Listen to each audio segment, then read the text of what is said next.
Today, we're diving into a complex narrative that reveals the intricate connection between constitutional law, global commerce, and economic uncertainty. Most of us interact with imported goods daily without understanding the deeper legal frameworks that govern their flow across borders.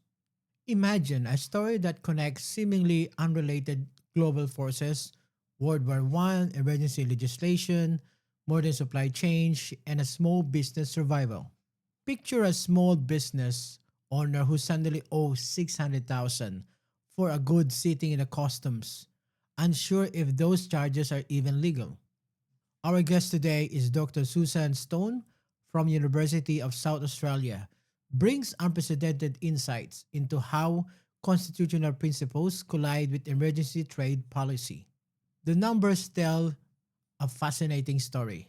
90 countries targeted with tariff overnight, 50% penalties on European goods, 145 rates that could eliminate entire trade relationship, and a potential GDP cuts of 0.8%. This isn't just a trade story, it's a narrative about how emergency powers designed for national crisis reshape our understanding of commerce and constitutional limits. From Liberation Day proclamation to Supreme Court appeals, from customs warehouses to corporate boardrooms, we see how legal uncertainty ripple across continent. We'll explore how seemingly separate words, constitutional law, global supply chain, business investment decision are deeply interconnected. Stay with us as we unravel this compelling narrative of power, precedent, and economic consequence.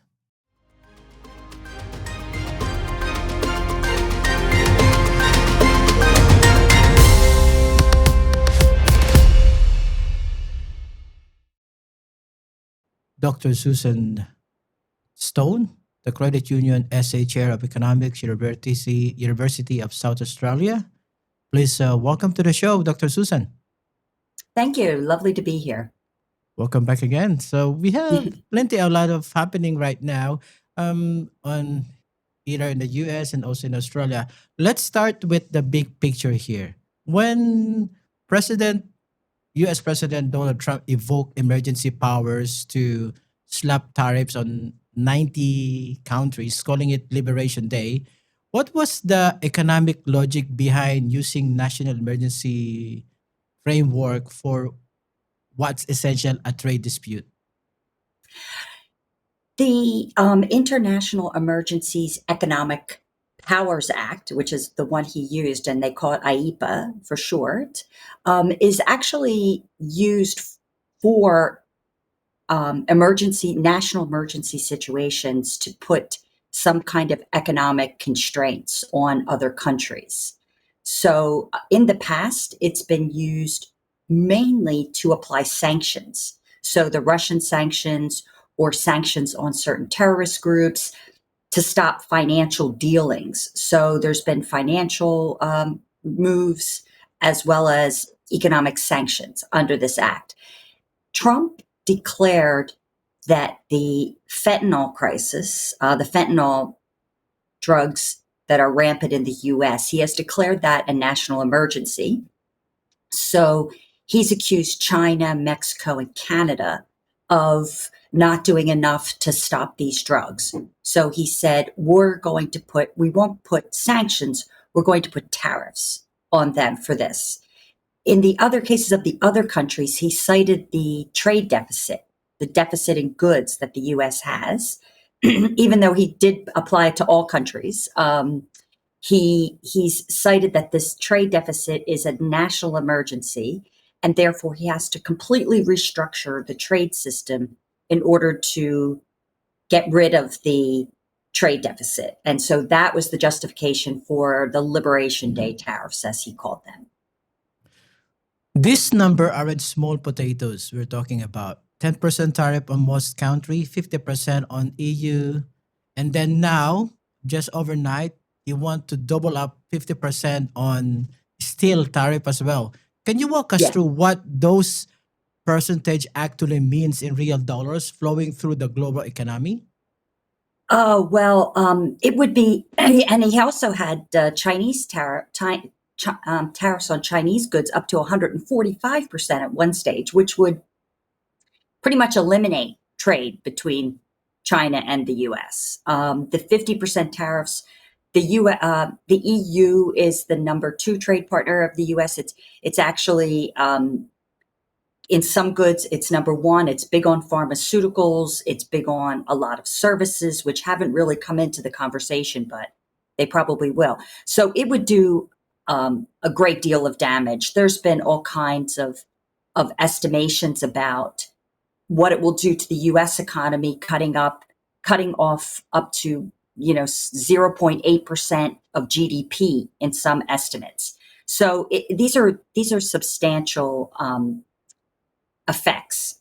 But the difference between these across the board tariffs that he applied on Liberation Day under IEEPA, these are different than the steel and aluminium tariffs.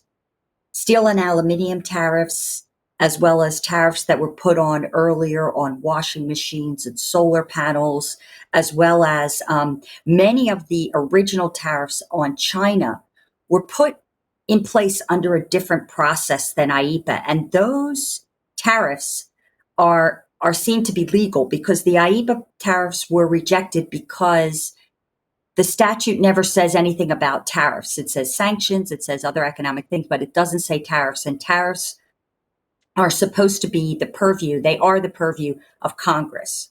So that's why they said he acted illegally. He overstretched his authority by imposing tariffs under IEEPA.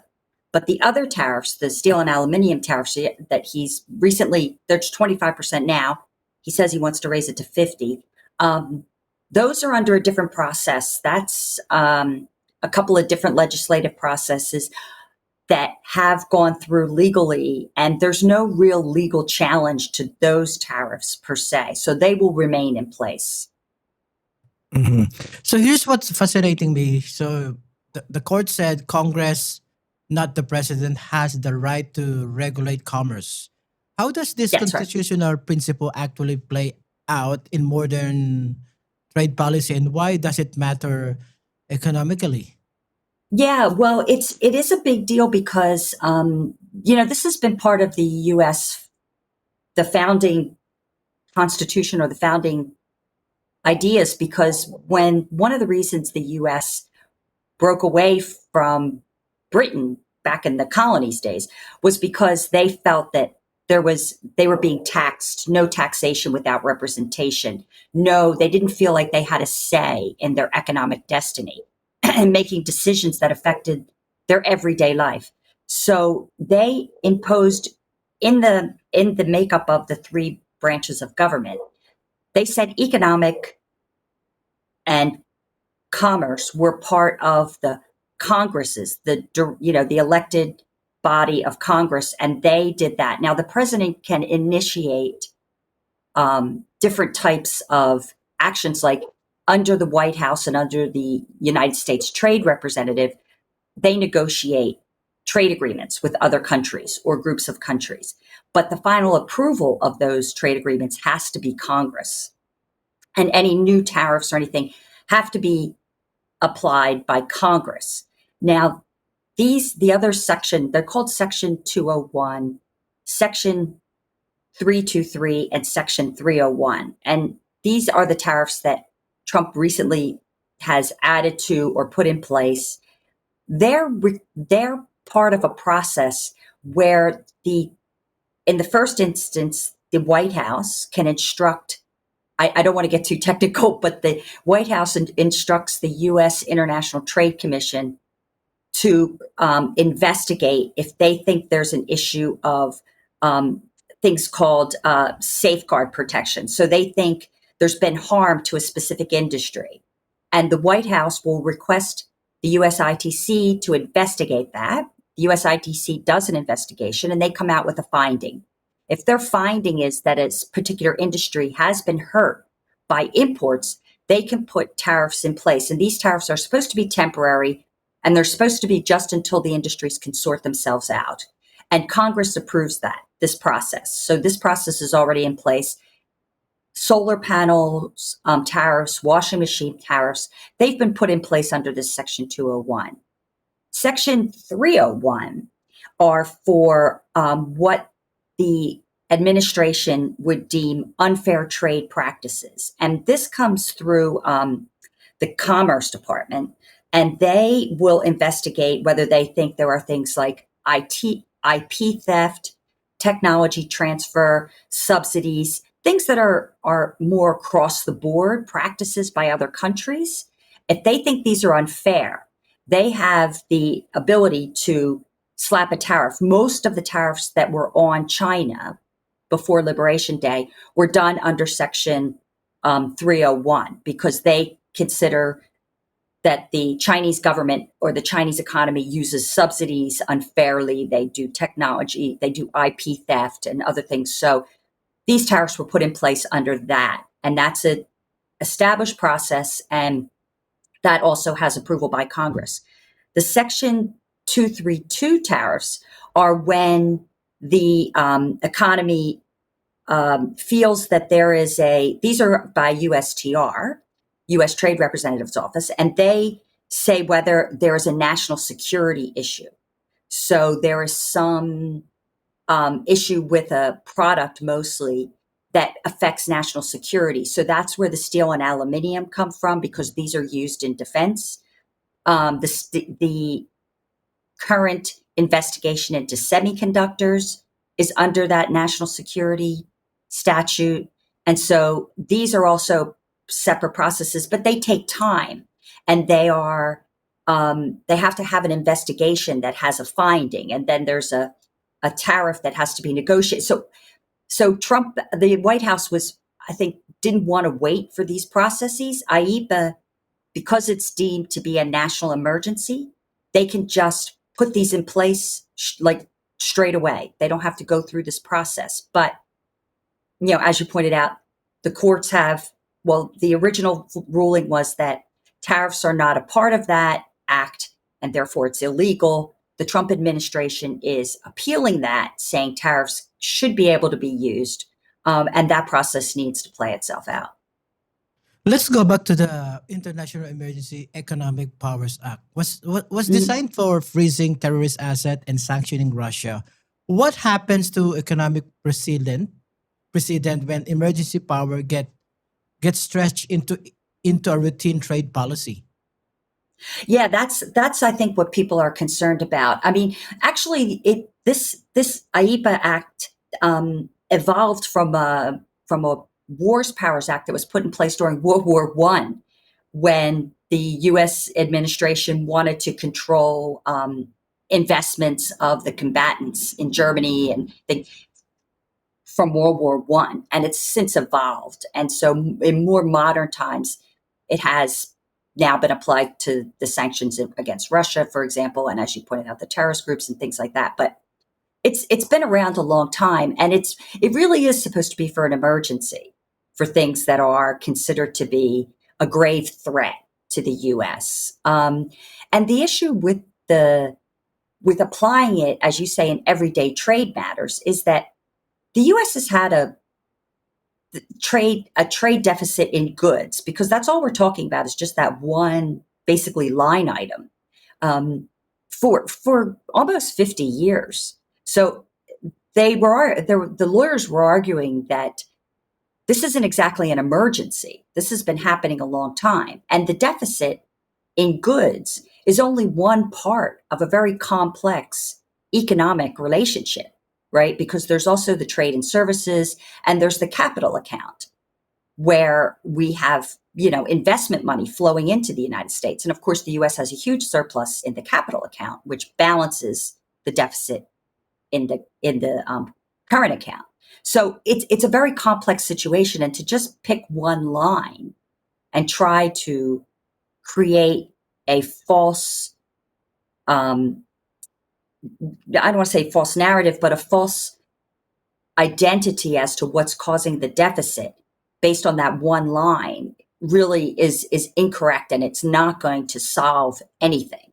So that was one of the other arguments that was made. Now, that was not part of the decision. The decision was they're not there to judge economic policy. They're just there to interpret a statute. And their interpretation was you can't use tariffs. So, Dr. Stone, this is becoming like a big circus or drama.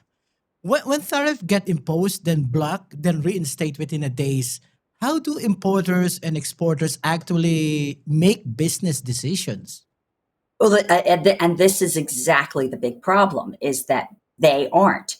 We're seeing declines in investment across the board, even here in Australia, because businesses, especially those that deal overseas, are feeling like they can't make decisions because they don't know what's going to happen. So they're waiting to see because we had, as you said, the Liberation Day tariffs were put in place. Then most of them were paused, so there could be negotiations. The Chinese tariffs were ramped up, then they were paused. The European Union, yes. So it becomes the European Unions are still negotiating, but it also means that countries might not be as willing to negotiate if they think that the tariffs are going to be ruled illegal. Why should they negotiate if they don't have anything to worry about down the line? So it's really put businesses and governments in a real bind. Now, as you said, because the order was the tariffs were reinstated. Well, they weren't they were reinstated in the sense that they were allowed to go ahead, but the original court order allowed 10 days to unwind the tariffs. So the tariffs weren't going to come off today or yesterday anyway. They had 10 days to do that. But now we have some more time. And so nobody's going to do anything until they can see. So what'll probably end up happening is many companies, especially those companies that are strapped for cash, may just leave their goods sitting in customs. So we may end up having this big backlog in terms of traffic and port facilities and warehousing where things are just sitting there, and means that things will slow down tremendously, if not grind to a halt, until we find out if the tariffs will ultimately be deemed legal. And that may have to go to the Supreme Court. So that could be months away. So there's possible a disruption of supply chain with this one. Yeah, absolutely. We'll probably see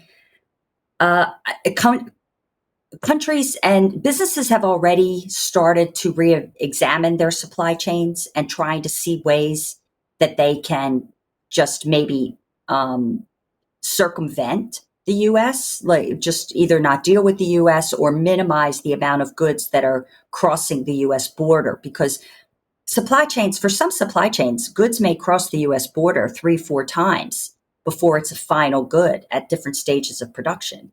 And every time they cross border, they have to pay a tariff. That increases the cost tremendously. So businesses are already trying to figure out ways to get around this and look at reconfiguring their supply chains. And this is only going to speed that process up. Mm. So I remember there is 12 states sue arguing the tariff would impact their ability to provide public goods. Can you explain how federal trade policy trickles down to the effect of state budgets and local economies? Sure. I mean, that's a good point because the two cases that were ruled on were brought by, as you noted, a group of states, individual states, and there was also another group of small businesses. So those were the two cases that they combined and ruled. Now, the state's case was because they enter into contracts, and many of those contracts that states enter into are with businesses that may either be owned overseas or get their goods from overseas or get part of their goods from overseas or rely somehow on imported goods. So for those states that have made contracts, these businesses, their costs are increasing, which means they want the states to compensate them, or or they're not going to be able to fulfill their obligations. We know that there are small businesses that are either going out of business or right on the brink of going out of business, that they have to pay these tariffs. And so that will affect them if they are contractors to the state or local governments, because even local governments contract businesses which may import items, and that would affect them. So yes, it's across the board. And even though these are the two cases that we've seen, there are many cases. There have already been two cases in lower courts that have been decided also against the tariffs, that have been brought by an individual business and an individual local government. So there are many, many cases right now before the courts that are challenging these tariffs. So Australia, the EU, dozens of other countries are watching this legal drama unfold. How do Right. our trading partners factors judicial uncertainty into their own economic planning?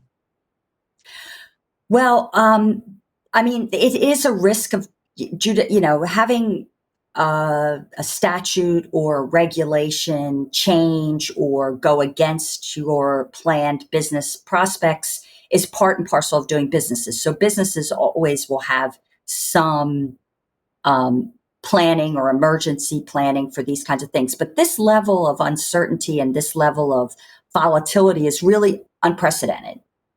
So many businesses will be seeing the level. I heard an interview with a small business person in the US the other day, and she was saying she has goods that she had to get out of customs. She had to pay $600,000 just to get her goods out of customs that she was not planning to have to spend. And so now, whether if they rule the tariffs illegal, she can apply for a refund of those tariffs. But how long that takes, whether her business can sustain that cash flow, is all big questions. So businesses, that's why they're really trying to reconfigure it, because for them, instead of they're trying to distance themselves from the volatility, and they won't be able to isolate themselves from it, but they're trying to avoid it the best they can, because that seems to be the best option for them at this time. So the appeal process could stretch until June or beyond, then potentially to the Supreme Court. What's the That's right. economic what's the economic cost of having trade policy stuck in a legal purgatory for months? Well, as I said, business investment will really be completely decimated. I mean, it won't completely stop, but it'll be very slowed down. The Fed, there's been real concern now because the Federal Reserve is very concerned about stagflation. Stagflation is when you have an economy that's not growing, but you still have prices increasing. It's really the worst of both worlds, because you have inflation and a recession at the same time. They're worried about the tariffs causing inflation, and they're worried about the tariffs causing a recession. And when businesses don't invest and businesses aren't able to sell goods, they lay off employees. So there'll be employment impacts, and most of this impact will be in the US. The US for sure will be the biggest, hurt the most. You see that the US stock market has performed the worst of most major stock markets in the past month. Businesses are really hurting. And those businesses that rely on the US market, most of them in Canada and Mexico, are also under extreme strain. And that's why you see Canada reaching out to the UK, reaching out to the EU, trying to establish more contracts and more business with those countries. So the US economy is taking the brunt of the hit, but other countries will and other businesses will suffer as well. And that could mean unemployment, and that could mean much slower growth. So, Dr. Stone, looking ahead, we have at least, I think, five more legal challenges pending in this environment where uncertainty will drive global markets the for the unforeseeable future. What economic principles should guide both businesses and policymakers through this maze? Well, I think that businesses will, as I said, start to look for other markets and other suppliers. They will need to try to build in. COVID already had businesses building in redundancies into their systems, because if they lost access to a market, they needed to make sure they could get another that their goods or supplies from other markets. And so I think that that will accelerate this whole volatility with the U.S. Market will accelerate that because even at the end of the day, if these tariffs are proved to be are shown to be illegal, and the Supreme Court rules that, and they are rolled back, the Trump administration will use there are other means, as I mentioned, the sections 201, 323, 301. There is another trade law under which Trump can apply tariffs. Those tariffs are limited in the amount he can apply, but there are other avenues. If he is intent on applying tariffs, he can do that. So over time, businesses will need to just figure out a way where they can minimize their contact with the US market, maybe only shipping the final good and only having to pay the tariff once, or trying to find other markets for their goods to diversify so that they won't have a large share of their sales exposed to this kind of volatility. Thank you so much, Dr. Susan Stone, Credit Union SA Chair of Economics, University of South Australia. Thank you for your information and discussion about this current trend. It was my pleasure. Thanks for inviting me. As we conclude our exploration today, what emerged is a deeper understanding of how constitutional principles intersect with global commerce in ways most of us never consider. Dr. Stone revealed the fascinating aspect of how legal uncertainty creates ripple effects far beyond courtrooms, from customs warehouses to corporate boardroom, from small business cash flow to international investment strategies. This narrative shows how seemingly distant legal battles reshape every economic decision across continent, affecting everyone from Adelaide importers to Alberta exporters. Whether examining emergency powers legislation or supply chains redesign, we see how our global systems are deeply interconnected in ways that transcends borders and reshape our understanding of modern commerce. Thanks for joining us on this exploration of constitutional commerce and economic consequence. I'm Nico Santos, and this is part 8A, and see you again for another episode.